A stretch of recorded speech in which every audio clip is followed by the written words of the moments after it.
कितना प्यारा जलसा है। थोड़ा सा सुन लीजिए, सुभान अल्लाह।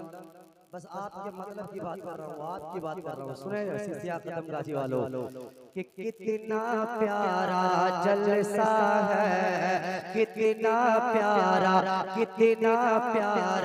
जलसा है। आज कदम गाछी बसती में कितना प्यारा जलसा है। कदम गाछी बसती में, कदम गाछी बसती में कितना प्यारा जलसा है। कदम गाछी बसती में कितना प्यारा जलसा है।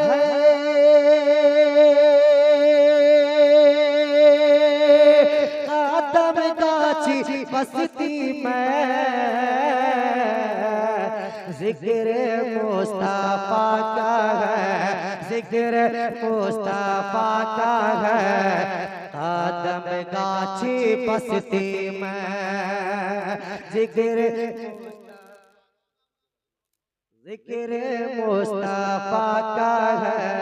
कदम गाछी बसती में। और जितने लोग यहाँ आए हैं इस जलसे में, आप के लिए एक शेर पढ़ता हूँ।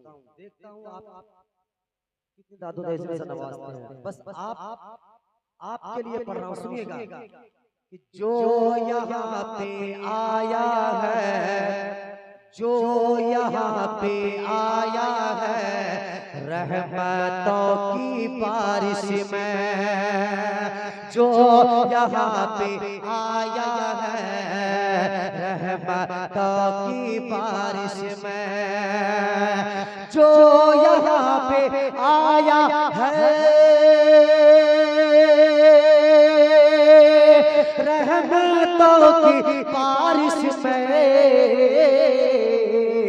खूब वो नहाया है, खूब वो नहाया है। कदम गाछी बसती में खूब वो नहाया है। कदम गाछी बसती में कितना प्यारा जलसा है, कितना प्यारा जलसा है। कदम गाछी बसती में। एक कलाम की फरमाइश है, मैं चंद शेर पढ़ के अपनी जगह लेता हूँ। मोहब्बतों के साथ कह दे सुभान अल्लाह, और जोर से कह दे सुभान अल्लाह। चलिए चचा सबको एक बार हमारे साथ मदीना और मदीना घूम के आते हैं। अभी मदीने की बात हो रही थी, मेरे फूफा हजरत अल्लामा व मौलाना अलहाज मुनव्वर हुसैन साहब की बिलाद दामत बरकतुल कुर्सिया ये बता रहे थे ना, मदीने के बारे में शेर सुना रहे थे आपको ना, आप मचल रहे थे। मैं आपको मदीना लेके चलता हूँ। चलिए मोहब्बत से कह दे एक बार जोर से सुभान अल्लाह। सुनिए कि हंसता जामो काता